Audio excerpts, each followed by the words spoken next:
अर्को प्रश्नमा जानेछौँ। म म्यामलाई प्रश्न गर्दैछु यस समयमा चाहिँ म्याम म्याडम यो प्रश्नको उत्तर हामी चाहन्छौँ कि यहाँले सुन्नुहोला। यदि प्रत्येक चर्चले बाइबललाई प्रमुखता दिएको छ, प्रधान ठानेको छ र बाइबलका आधारमा सिद्धान्तहरू र नियमहरू बनाइएका छन् भने किन चर्चहरू बीच बुझाइ र व्याख्यामा विविधता छ? If every church prioritizes the Bible and establishes doctrines and rules based on it, why is there diversity in understanding and interpretation among churches? हामी यो प्रश्नको जवाब चाहिँ हामी म्यामबाट सुन्नेछौँ। Okay, Sarvabanda, thank you for this opportunity of giving me like participate and question and answering like this given question. Thank you for this time and thank you for the United Fellowship for giving me this opportunity. म नेपालीमा पनि भन्न कोसिस गर्छु, तर if I cannot, I will speak in English and Sarah will translate.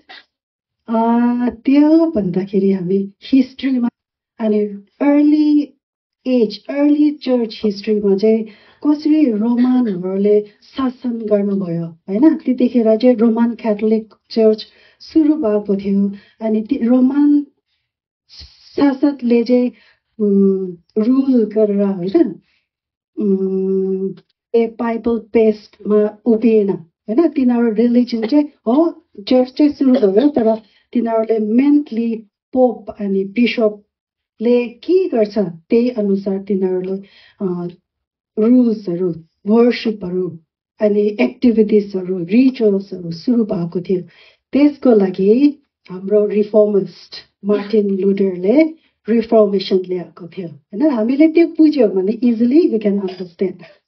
अनि Martin लुथरले किन भन्दाखेरि अरू बिलिभरलाई, कमन पिपललाई कहिले पनि यो बाइबल भनेको हातमा दिएको छैन। Only bishop, father and the leaders were allowed to use and speak about bible, but common people did not know what is written in this bible हैन।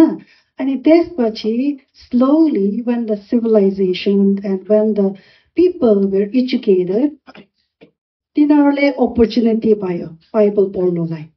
अनि तिनीहरूले त्यो बाइबल पढ्दाखेरि तिनीहरूले सिकेको, तिनीहरूले वर्शिप गर्दाखेरि एक्टिभिटिज गरेको चाहिँ एकदम फरक पेथ्यो हैन।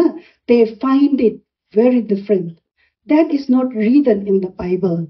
त्यसको लागि चाहिँ मार्टिन लुथरले चाहिँ बाइबल, यो बाइबलले मात्रै हामीलाई मुक्ति दिन्छ अनि बाइबल मात्रै सबै अथोरिटी, स्टेटमा होस् चर्चमा होस्, सबै अथोरिटी चाहिँ बाइबल मात्रै, हाम्रो प्रभु यीशु ख्रीष्ट मात्रै हो भनेको थियो हैन। अनि त्यसपछि रिफर्मेसन ल्याएको थियो। अनि त्यो रिफर्मेसन ल्याउँदै ल्याउँदै हुन्छ नि हामी मान्छे, all of you, me, I never satisfied with others. त्यसको लागि by the Holy Spirit. But because of our dissatisfaction, त्यो टिचिङहरू चाहिँ विभिन्न मान्छेले चाहिँ विभिन्न टिचिङहरू चाहिँ अनि मेथड्सहरू ल्याएको थियो। अनि त्यसमा हामीले बुझ्ने कुरा चाहिँ त्यतिखेर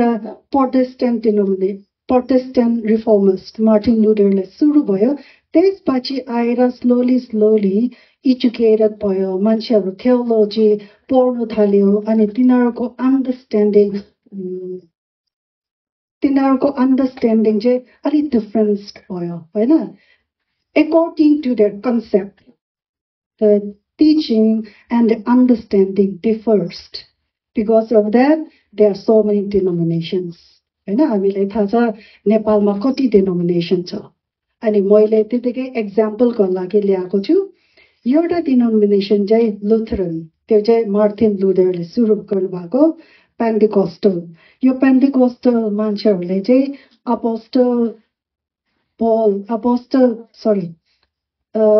यीशु ख्रीष्टकोमा होली स्पिरिट रिसिभ गरेको थियो नि, त्यो आधारमा द डे अफ पेन्टिकोस्टल चाहिँ त्यस्तो सुरु भएको। अनि लुथरन चाहिँ 16th सेन्चुरीमा सुरु भयो पेन्टिकोस्टल चाहिँ 18th सेन्चुरीमा सुरु भयो अनि सुरु भयो भन्दाखेरि त्यतिखेर चाहिँ स्प्रिङ्गल ब्याप्टिजम इमर्सन ब्याप्टिजम विभिन्न ब्याप्टिजमको प्र्याक्टिसहरू थियो अनि कोहीले चाहिँ जस्ट स्प्रिङ्गल ब्याप्टिजम हुन्छ नि त होइन कोहीले चाहिँ जस्ट टेप यस्तो गरेर ब्याप्टिजम दिन्छ त्यो सेटिस्फ्याक्सन भएन Baptist लिडर्सहरूले my friend can also help me if I am wrong. अनि त्यस्तो भएर ब्याप्टिस्टहरूले चाहिँ मोस्टली स्क्रिप्चर बाइबल चाहिँ sole authority and at the same time यो बाइबल न्यू टेस्टामेन्टमा पेश गरेर प्रभु यीशु ख्रीष्ट पनि ब्याप्टिजममै लिएको थियो होइन ब्याप्टिस्ट खोलामा गएर ब्याप्टिस्ट गरेर जोन द ब्याप्टिस्टले ब्याप्टिस्ट गरेको त्यही आधारमा चाहिँ सुरु भयो अनि प्रेस्बिटेरियन त्यो चाहिँ 16th सेन्चुरीमा नै सुरु भयो तर तिनीहरूको बेस चाहिँ एल्टर प्रेस्बाइटर भन्दाखेरि एल्टरलाई ग्रिकको भाषामा चाहिँ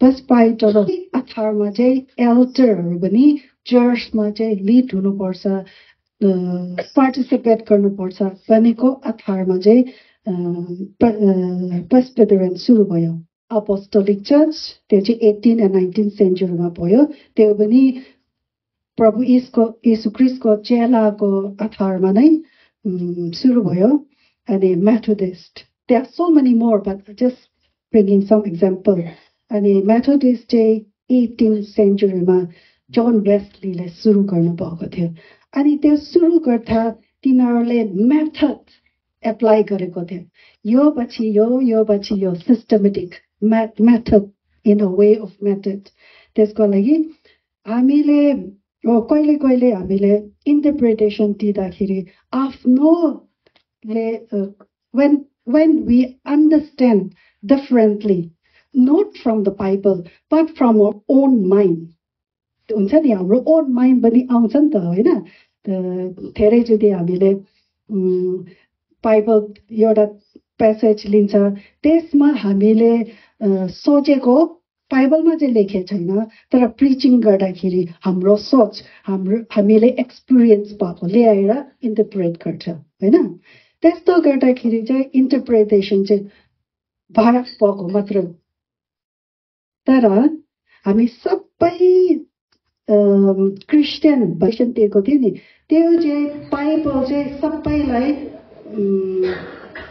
we all applied Bible but when it comes to interpretation according to denomination we interpret okay in that case I don't want to comment because sometimes when we comment on that we become like sometimes fall into like away from the Bible so only that difference in our denomination yeah